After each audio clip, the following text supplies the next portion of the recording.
Assalamualaikum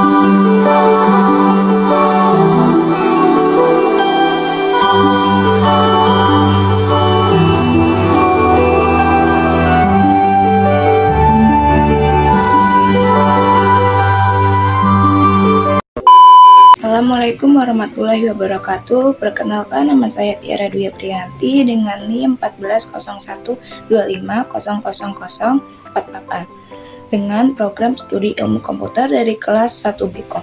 Di sini saya akan mempresentasikan tentang 20 contoh penerapan atau penggunaan algoritma. Yang pertama ada pengertian algoritma. Apa sih algoritma? Algoritma merupakan serangkaian langkah logis dan sistematis yang dirancang untuk menyelesaikan sesuatu permasalahan. Algoritma bersifat independen terhadap bahasa pemrograman dan menjadi dasar utama dalam pengembangan perangkat lunak.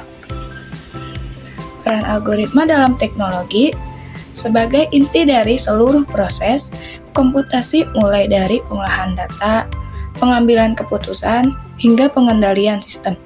Tanpa algoritma yang tepat, sistem komputer tidak dapat berfungsi secara optimal. Efisiensi pengolahan data dan struktur data dibagi menjadi 5 bagian. Yang pertama, quick sort.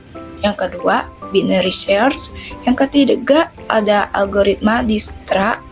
Yang keempat, ada hashing. Yang kelima, ada Huffman coding. Nah, yang pertama ada quick sort, merupakan algoritma pengurutan yang menggunakan metode divide and conquer. Algoritma ini membagi data menjadi beberapa bagian kecil untuk diurutkan secara rekursif. Quick sort banyak digunakan dalam pengolahan data skala besar karena memiliki performa yang sangat baik pada kondisi rata-rata. Nah, yang kedua itu ada binary search, adalah algoritma pencarian yang bekerja pada data sudah terurut. Proses pencarian dilakukan dengan membagi data menjadi 2 bagian secara berulang. Algoritma ini jauh lebih efisien dibandingkan pencarian linear dan banyak digunakan pada sistem pencarian data. Yang ketiga ada algoritma Dijkstra, digunakan untuk mencari jalur terpendek pada graf berbobot. Algoritma ini mempertimbangkan pajangkap antar simpul untuk menentukan rute paling optimal. Penerapannya dapat ditemukan pada aplikasi navigasi seperti Google Maps dan sistem transportasi. Yang keempat ada hashing. Hashing merupakan teknik yang mengubah data menjadi nilai hash yang unik. Algoritma ini banyak digunakan dalam penyimpanan kata sandi dan struktur data hash table. Hashing berperan penting dalam meningkatkan keamanan dan kecepatan akses data. Yang kelima ada Huffman coding, adalah algoritma kompresi data yang memberikan kode biner lebih pendek pada karakter yang secara muncul. Algoritma ini digunakan dalam kompresi file seperti zip, JPEG, dan sistem transmisi data. Dan selanjutnya ada kecerdasan buatan dan logika cerdas. Itu ada 5. Yang pertama ada collaborative filtering, digunakan untuk dalam sistem rekomendasi. Algoritma ini menganalisis kesamaan preferensi antar pengguna. Contohnya rekomendasi film, musik, dan produk pada platform digital. Yang kedua ada artificial neural network. Itu meniru cara kerja jaringan saraf manusia. Algoritma ini digunakan dalam pengenalan wajah, suara, dan citra. Neutral Neurok merupakan dasar dari teknologi kecerdasan buatan modern. Nah, yang ketiga ada Support Vector Matching atau SVM. Adalah algoritma klarifikasi yang memisahkan data ke dalam klaster tertentu menggunakan hyperplane optimal. Algoritma ini banyak digunakan dalam filter spam email dan analisis teks. Dan yang keempat ada K-match clustering. K-match clustering mengelompokkan data berdasarkan tingkat kemiripan. Algoritma ini digunakan dalam segmentasi pelanggan dan analisis perilaku konsumen teks. Dan yang terakhir ada algoritma Minimax. Penerapan klasiknya ada pada permainan catur komputer. Algoritma ini mengevaluasi ribuan kemungkinan langkah di masa depan untuk meminimalkan kerugian maksimal yang bisa diderita oleh komputer perilaku konsumen. Dan selanjutnya ada manajemen internal sistem operasi. Yang pertama ada round robin scheduling.